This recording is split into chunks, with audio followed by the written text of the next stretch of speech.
नमस्ते प्यारे बच्चों। तो आज हम देखेंगे सामाजिक और राजनीतिक विज्ञान का अध्याय 7। और इसके पहले वाले जो अध्याय हैं वो हमने पिछली वीडियो के माध्यम से समझे थे, और जो हमारी इतिहास और भूगोल दी गई थी उसके अध्याय भी देखे हैं। यदि आपने उन सभी को नहीं समझा है, नहीं देखा है, तो इसके डिस्क्रिप्शन में लिंक दी गई है, उस पर जाके देख सकते हैं, या फिर प्ले लिस्ट पर जा करके देख सकते हैं। या नीचे देखिए लिखा है गणित वाले सर, उस पर आप क्लिक करिए तो सीधे प्ले लिस्ट पर जा करके वो सभी अध्याय देख सकते हो।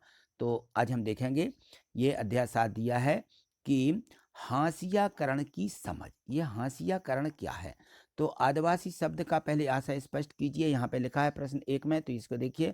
आदिवासी शब्द का आशय है कि मूल निवासी आदिवासी को जनजाति भी कहा जाता है, और जो आदिवासी रहते हैं ये पहले जंगलों में रहते थे, अब थोड़े से ऐसी जगह रहते हैं कि यहाँ जो है कुछ ऐसे साधन नहीं होते हैं जो सभी को मिल पा रहे हैं। ठीक है, तो देखा 2 दिया गया है। प्रश्न 2 में दिया है, प्रश्न 2 देखिए, हमारे देश में सर्वाधिक जनजाति वाले राज्य कौन कौन से हैं?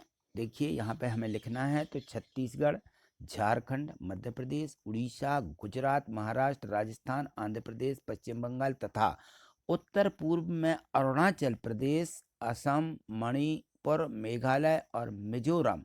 ये जो देश हैं ये बहुत अधिक कैसे हैं, इनमें सबसे अधिक जनजातियां पाई जाती हैं। हमारे मध्य प्रदेश में भी बहुत जनजातियां पाई जाती हैं, तो इन सभी राज्यों में भी बहुत जनजातियां पाई जाती हैं। ठीक, देखिए प्रश्न 3 दिया है कि जंगलों से प्राप्त ऐसे 3 उत्पाद बताएं जिनका उपयोग आप घर में भी कर सकते हैं या करते हैं।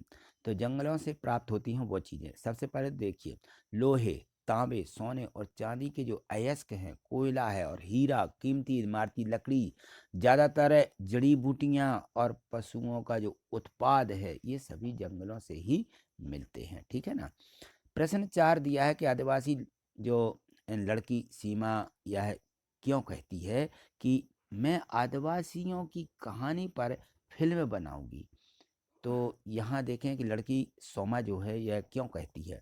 तो आदिवासी लड़की सोमा कहती है कि काश मैं अपने दोस्तों को अपने गांव बर्बाद होने से पहले दिखा सकती, क्योंकि अब जो है उनके गांव क्या हो चुके हैं, बर्बाद हो चुके हैं, है ना। तो वो कह रहे हैं कि मैं यदि पहले इनको दिखा सकती, कि काश से अपने दोस्तों को ये गांव बर्बाद होने में पहले दिखा सकती, तो जिससे वह काफ़ी कुछ सीख सकते थे। इसलिए मैं आदिवासियों की कहानी क्या कर रही हूँ, उस पर एक फिल्म बना रही हूँ। ठीक, प्रश्न 5 दिया है कि सामान्यतः आदिवासियों जो आदिवासी रहते हैं यानी जनजाति कहलाती हैं कि किस छवि के विभिन्न कार्यक्रमों में प्रस्तुत किया जाता है। तो ये स्कूल के जो उत्सव होते हैं, सरकारी कोई कार्यक्रम होते हैं, या किताबों में, फिल्मों में उन्हें सदा एक रूप में ही पेश किया जाता है। ये रंग बिरंगे कपड़े पहने, सिर पर मुकुट लगाए, हमेशा नाचते गाते आपको दिखाई देंगे।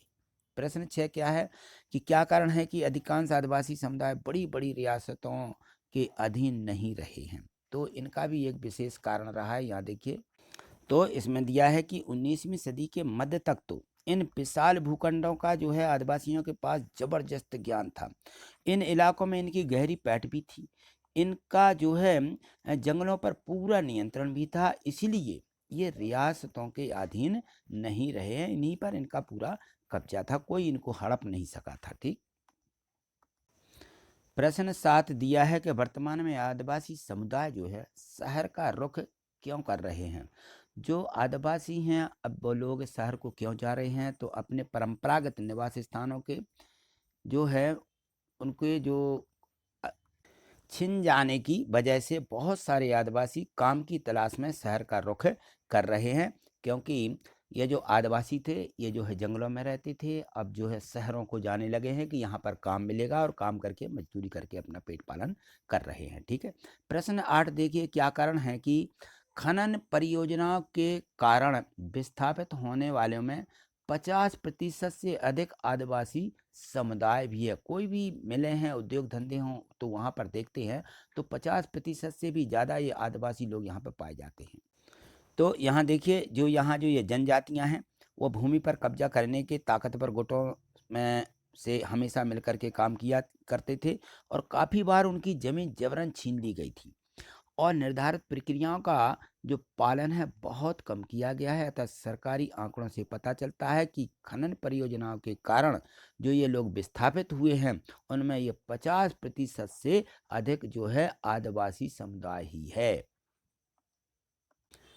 प्रश्न 9 दिया गया है कि यदि आदिवासी समुदाय वन भूमि पर अपना अधिकार खो देता है तो किस प्रकार है कि ज्ञान संपदा के खोने का खतरा उत्पन्न हो जाएगा। जब आदिवासी समुदाय वन भूमि पर अपना अधिकार खो देंगे तो यह सारी ज्ञान संपदा भी खत्म हो जाती है।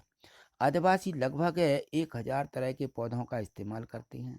उनमें से लगभग 8000 प्रजातियां दवाइयों के तौर पर, 325 प्रजातियां गेंद, रेजन और डाई के तौर पर एवं 550 प्रजातियां जो हैं ये रेशों के लिए इस्तेमाल की जाती हैं।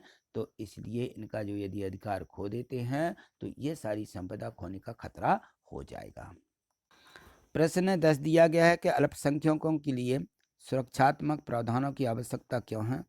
तो जो अल्पसंख्यक हैं मौलिक अधिकारों के जरिए हमारा संविधान धार्मिक और भाषाई अल्पसंख्यकों की सुरक्षा प्रदान करता है। जो अल्पसंख्यक हैं उनके समुदाय को बहुसंख्यक समुदाय की सांस्कृतिक वर्चस्व की आशंका से बचाने के लिए सुरक्षात्मक प्रावधानों की जरूरत पड़ती है। ठीक है, तो आज इतना ही। मिलते हैं अगली वीडियो में अगले अध्यायों के साथ में। मुझे पूर्ण विश्वास है कि आपको ये प्रश्न 1 से जो 10 तक दिए गए थे समझ में आ गए होंगे।